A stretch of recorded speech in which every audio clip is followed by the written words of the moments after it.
So that's all you have to do to rein train them. You have 2 ropes. She'll be confused at first.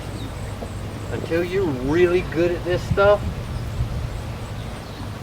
keep the halter on under the bridle. Oh, there's a question. This wasn't how we were used to tying these on here. I was used to like tying them where it was like. What'd you do? So I need to learn how to do this. Wait. Don't undo it wrong. Remember, we undo everything the way we want to do it. Undo it backwards. This little tab is sticking out here because that's your bang. It's off.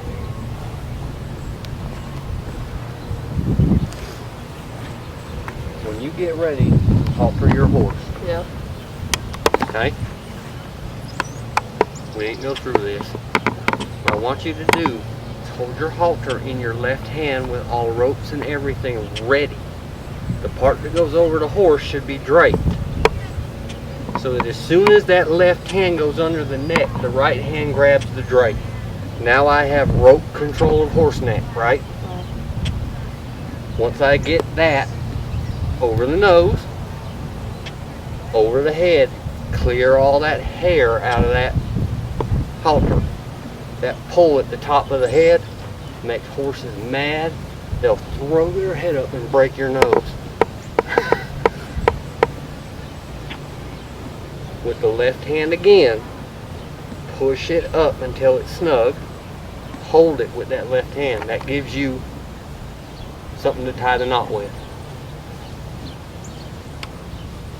Bend a loop. Push everything in your right hand into a half bow through that loop. And all you're going to do, pull down and tighten it. That gives you your one tab. If something bad happened, say you were riding along and this got hung in a tree branch, your rein.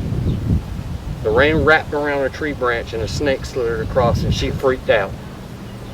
As you're bailing out, reach up, untie her head, and get out of the way. But don't leave her tied to a tree where a snake's there. So we go. I'm going to try to go slow. Try not to do a Chad Thompson here. Everything in the left hand. Organized exactly how I want it on the horse. She's tired of me. As soon as my left hand goes under the neck, my right hand goes up, over. I've got my right side. Over the nose, over the head, hold it all left-handed. Clear the hair while it's still loose. Grab that pigtail, feed it through the loop. Pull it, snug it, everything holds again with the left hand. Up, loop, under, through the loop, pull. About 4 fingers around everybody, Jeff. Want at least 4 fingers. You don't ever want anything on here so tight that you don't have any room to wiggle it or move it, or, you know, if a branch comes in, it doesn't jam and smush her muzzle. Okay. Now, I don't really want to know how you learned to tie it. Okay. I'm sure it was a knot, right? Yeah. It did not have any quick release function. If you use a regular halter with a brass or metal buckle, the more you get worried about your own and your horse's safety. These things ain't cheap, and you ain't cheap, right? Don't run it through, buckle it, and then feed it back through the bottom. That makes it a lot, right? Run it up, buckle it, and just leave it hanging, or push it through that ring that sits right there where that knot is. The tab end. See that halter right there? Yeah. One other thing I wanted, are these things running? Cool. Another thing I wanted to tell you, you've already bought your horse. We've established this is a great horse. If you're shopping for a horse, or you never know who comes out here at night, We got a lot of cowpokes around that can't beat their wives and children, so they beat animals. Every time you come to your horse, no matter how many times, raise a hand. If your horse flinches, somebody's hit it. Remember, 99% of everything we do on this animal, we do with these. If somebody has made your horse afraid of your hands, that's a condition and a problem that you have to solve before you get back on the saddle. So always come, step up, make sure they're awake. She's trying to fall asleep. Make sure she's awake and just throw your hand up. If they've been smacked, that head will go far away from you and those feet will be right there facing you fast. Check them for smackers.